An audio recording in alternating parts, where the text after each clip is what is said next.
بسم اللہ الرحمن الرحیم۔ السلام علیکم۔ سقراط کے مخالفین نے ان پر کیا الزام لگایا؟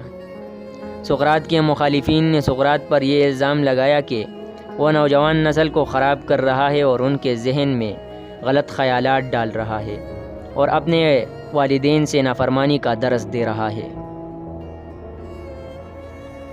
سقراط کے لیے کیا سزا تجویز کی گئی؟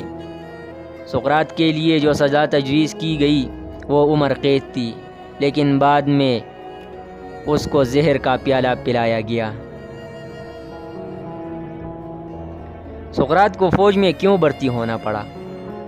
سقراط کو فوج میں اس لیے بھرتی ہونا پڑا کیونکہ یونان کا ایک قانون تھا کہ اس کا جو بھی نوجوان ہو وہ فوجی ٹریننگ لے کر فارغ ہوگا، اس لیے سقراط کو بھی فوج میں بھرتی ہونا پڑا۔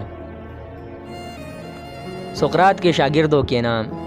سقراط کے شاگردوں میں دو شاگرد بہت مشہور ہیں، جن میں ایک ذوالنفع اور دوسرا افلاطون ہے، جنہوں نے سقراط کی سوانح عمری بھی لکھی۔ سقراط نے مکمل 71 سال عمر پائی۔